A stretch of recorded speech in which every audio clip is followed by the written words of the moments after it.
Welcome back. Well, before we do anything else, there's something I would like to share with you. Say hi. Hi. Hi. Hi. You have a hat? Hi. Hat. Oh, what a beautiful hat.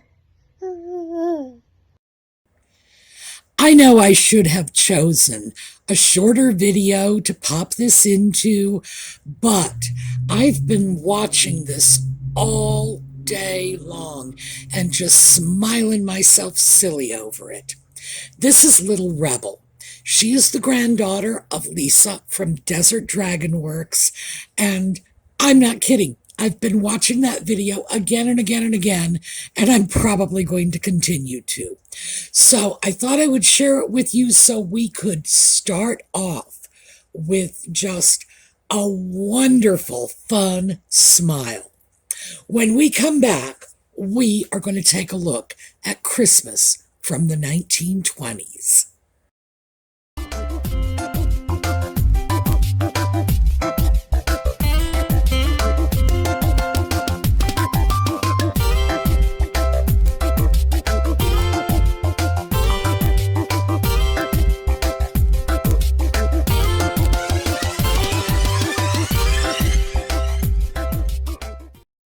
So let's start off with how they decorated the city of Minneapolis in the 1920s. Now, take a look at this. I really did like this picture because look at the way those garlands are hanging so low. I mean, I would imagine there are areas where they're not much more than 6 or 7 feet off the ground. And not only are people not obviously impeded by it, but they really seem to be enjoying it. So, 1920s street decoration, Minneapolis. Now, here is another city, and in fact, I do not recall which city this was in, but it is a city that is showing off its electrified street. And I would imagine that back in the 1920s, that was rather a big deal to be able to go down a fully illuminated street like this in the evening, after dark, when I'm sure people were somewhat familiar with street lights, but not anything like this. So, yeah, boy, people got into the spirit of Christmas very early on, because remember, 1920s. So, back to our photographs. And as you know, I love photographs. Part of the reason I love photographs is, for the most part, they are real. They're real people doing real things, and it's a totally different take on holiday celebrations. Now, this one, I have to say, I do not believe is a candid photograph. I believe this was a posed photograph because I have to be honest with you. I have seen a lot of little kids over the years who are just hopelessly Christmased out and they've just fallen asleep on the floor. But none of them have fallen asleep quite so carefully as these two. So I do believe this one is a bit of a setup. But still, 1920s, we have the tree, we have the toys. Now, clearly, we have a lot of toys here because children were just not getting this sort of abundance Christmas morning. Still, I consider it a worthwhile photo. But do keep in mind, and this is one of the things I noticed, this particular photograph, as we go through the other photographs from the 1920s and later, the 1930s, this is a photograph that is going to much more closely resemble what we think of as a modern Christmas tree and sort of home Christmas display. So that tells me right away that even in the 1920s, we had a picture in our heads of what Christmas was supposed to look like when it was all perfectly choreographed.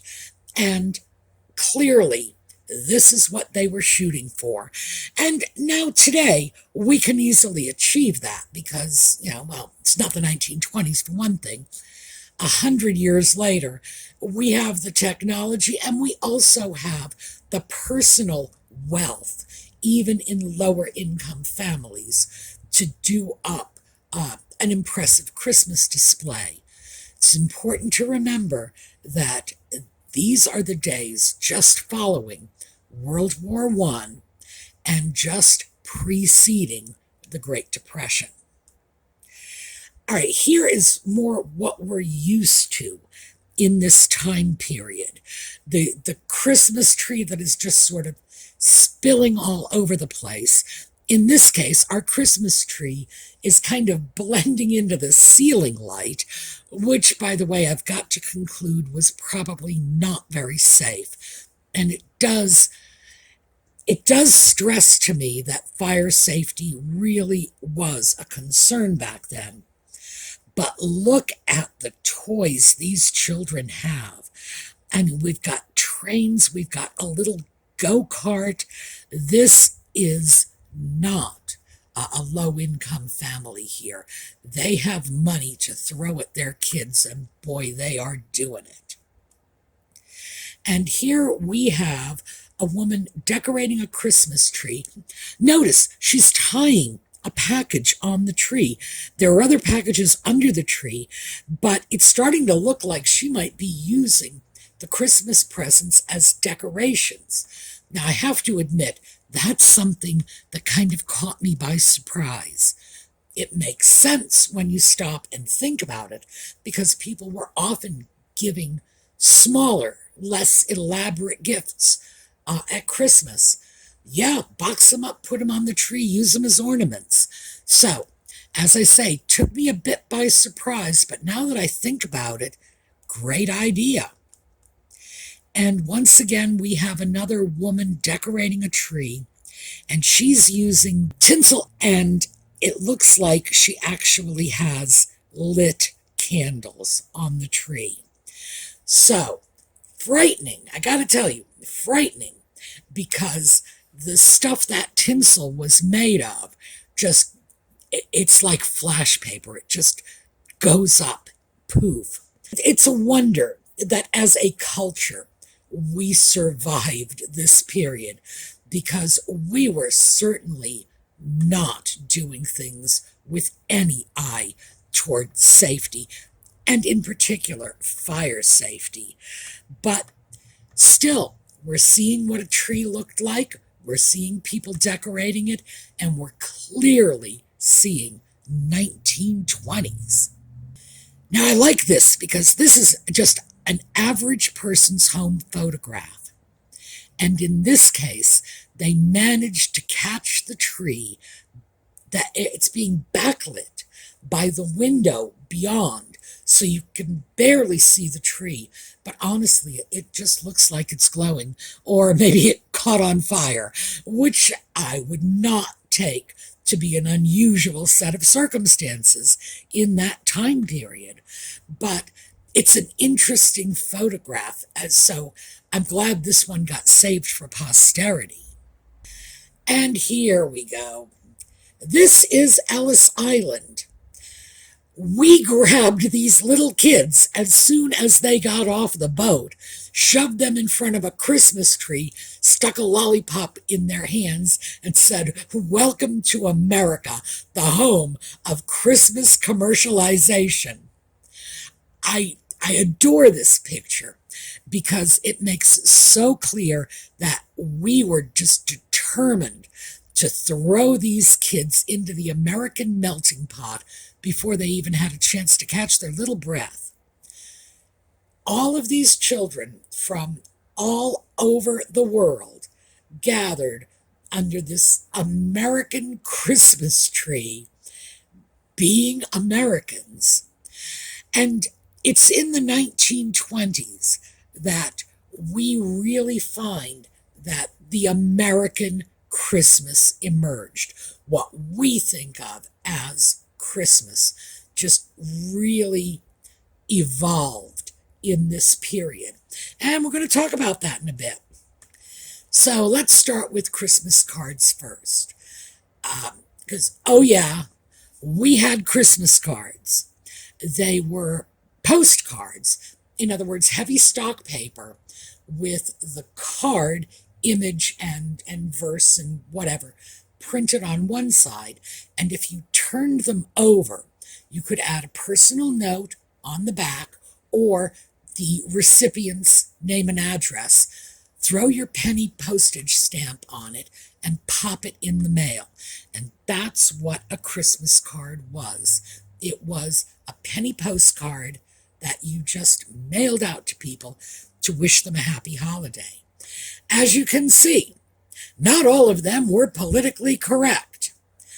But what we have here, and one of the reasons that I included this, not just because I did want you to see that we're talking about a time when we were just not very socially evolved.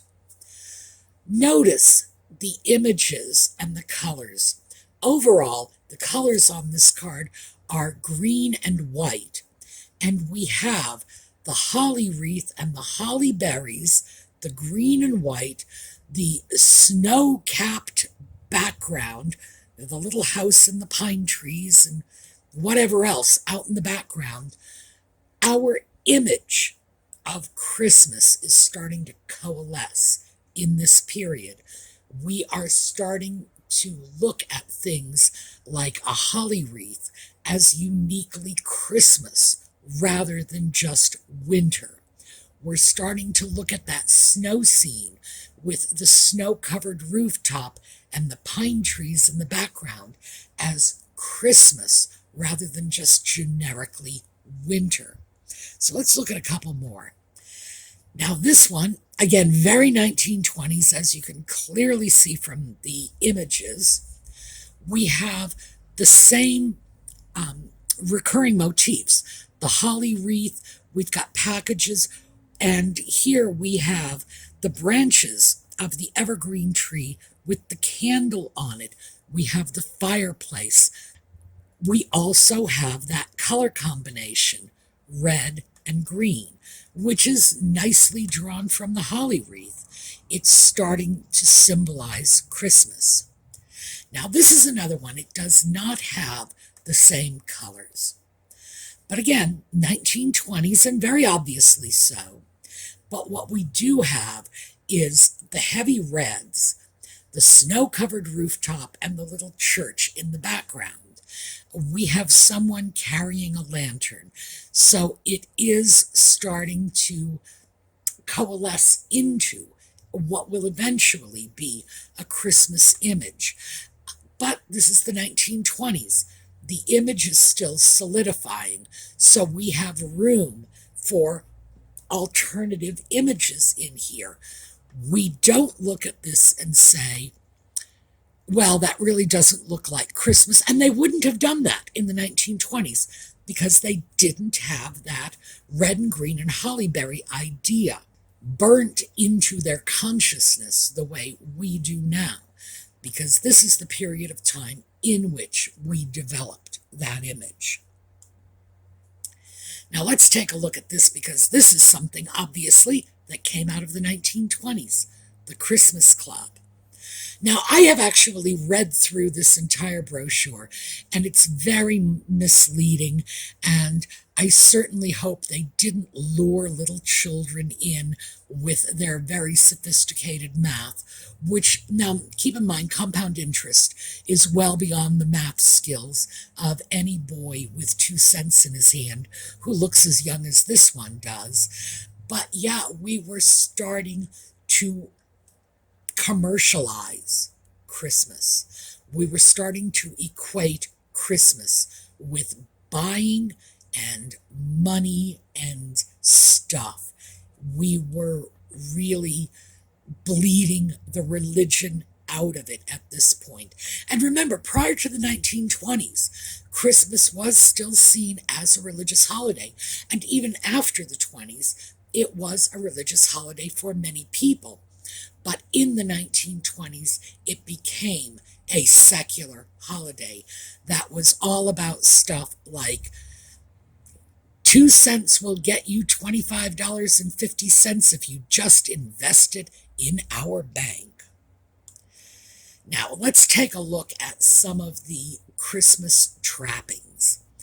In this case, we have some Christmas lights, and notice they look very much like modern Christmas lights. They didn't work the same way. These old strings, if one light went out, one bulb burnt, the entire string went down because the circuit was broken. It was done on a continuous electrical circuit. Nevertheless, you can see some things that came in the 1920s are still with us today. So let's take a look at some ornaments. Now, what we have here, the ornament on the right is very similar to those wonderful little German face ornaments that I showed you yesterday from the decade between 1910 and 1920. And it's probably German. In fact, all these ornaments are probably German. German glass ornaments were absolutely state of the art back in the day. But we have this beautiful little disc ornament, that's the one on the left, nicely painted red. And remember, red is emerging as our Christmas color. And in the middle, we have Santa Claus. And our image of Santa Claus, that image in our head today, was forged in the 1920s. And we'll get into that in a minute, but I did want to show you a few more of these old ornaments.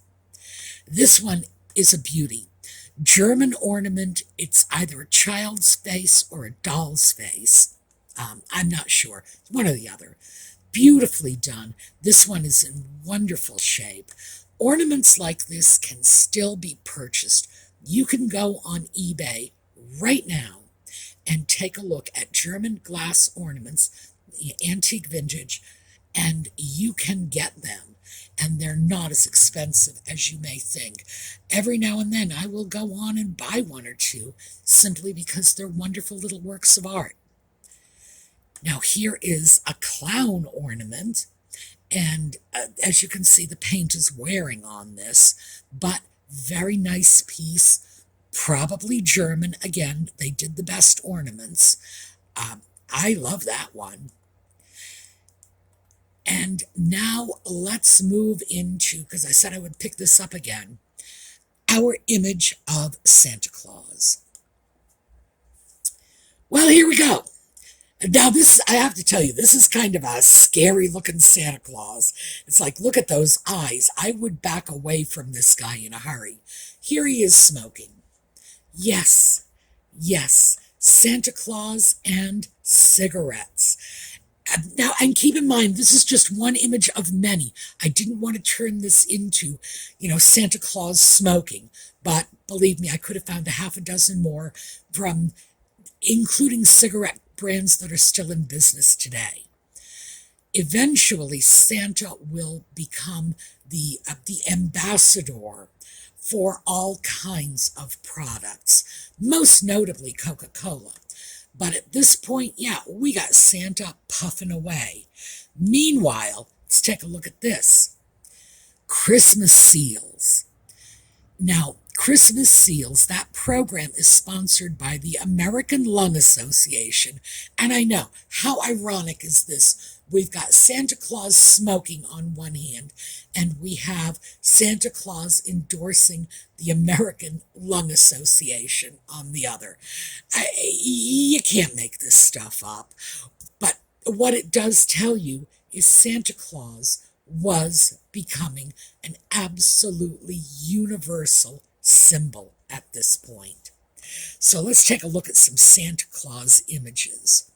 Now, this one is the image of Santa Claus that emerged from the 1920s, and as you can see, it's very similar to our image of Santa today, but there is one really, really big difference. And please don't say it's because Santa's wearing a long coat and you can't see his pants. Oh no. It's because Santa Claus is about 2 feet tall. So we got our image of Santa Claus from a poem, what we often call "'Twas the Night Before Christmas." It's a visit from St. Nicholas, that's the name of it. It was a poem that was published anonymously in 1823. Later, Clement Moore took credit for it, but not for another 15 years after the publication. And that is disputed, so just be aware of that. But this poem came out and described Santa. And if you can remember the poem, because I certainly do, and I could probably recite the whole thing for you, remember that Santa was described as a right jolly old elf, very small. Remember, he had a miniature sleigh and 8 tiny reindeer. Yes, Santa Claus was sort of the mini-me of his generation. He was a tiny, tiny guy who could just drop down through your chimney. He was not human, obviously. He was humanoid, yes, but grown adult men do not come in the 2-foot-tall variety. So what we have here is an image. And this is the image from the poem, but we sort of took that image and forgot that Santa was very, very small. So here are a bunch of Santa Clauses from the 1920s. This image is from Chicago, where our Santa Claus guys were just hanging around, playing cards. Oh, they're not smoking, by the way. These Santas don't smoke, not like the other one, because there is a no smoking sign in the background. But at this point, obviously, 1920s, what we have are grown men with white beards and red and white suits pretending to be Santa Claus. They're doing it on street corners. They're doing it at department stores. They're doing it in print ads, in magazine ads. They're going on the radio, doing their ho, ho, ho.